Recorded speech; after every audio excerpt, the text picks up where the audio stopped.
Hey guys, it's James, and today I'm going to review another video game. Today I'm going to review Elder Scrolls 4 Oblivion, which you can see I have the used copy of.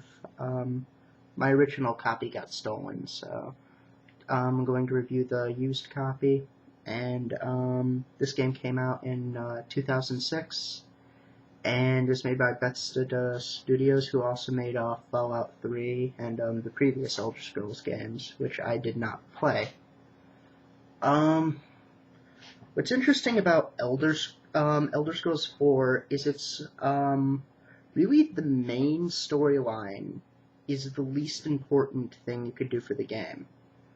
I'm actually going to get into the goods and bads as I play along, so I think I'm going to do this more like a traditional review. And I'll start out with the bads. Really, overall, the most negative point of this game is really the main storyline, which is really boring and kind of cliche.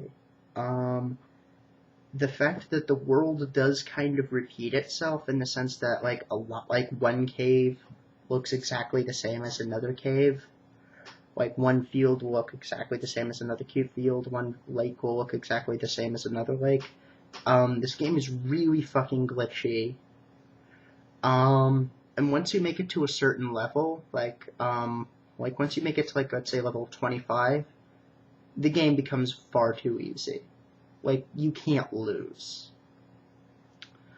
But besides those main, complaints, this is actually a really amazing game.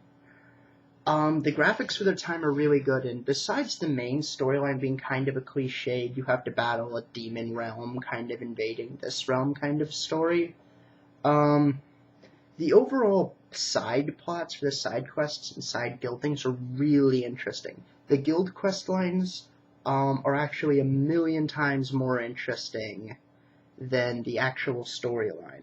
Specifically, the Thieves Guild, the Fighters Guild, the Dark Brotherhood, and the Dark Brotherhood ones. There are also some really interesting ones that aren't really guild ones, like the Shivering Isles, which is actually really interesting and a lot of fun, and actually philosophically kind of explores the idea that chaos is far more pure than order, which I've always kind of agreed with. Overall, it's pretty good. The voice acting is pretty good, especially by Patrick Stewart in the beginning, who really does pretend to be in a fantasy game. Overall, the world is pretty interesting, although at times it does feel like a cliched fantasy. I think part of the problem, though, is that I did not play any of the previous Elder Scrolls, so I just kind of feel like I don't understand a lot of the history of this world, like specifically the Daedra stuff.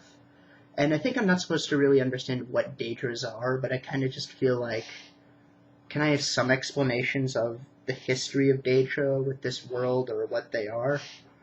I mean, I'm assuming there's some kind of extra-dimensional force, but I don't really get what they're supposed to be. I really kind of feel like that should have gone into more detail.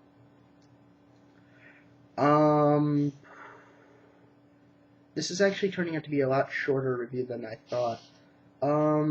Overall, even though I don't think this is going to be a good review, actually, I'm kind of liking this, because my next review is going to be, thoughts on Elder Scrolls 5, but, overall, I would recommend picking up Elder Scrolls 4. I don't really have a lot to say about it. It's a really good game. I'd overall give it about a 9 out of 10. Pick it up.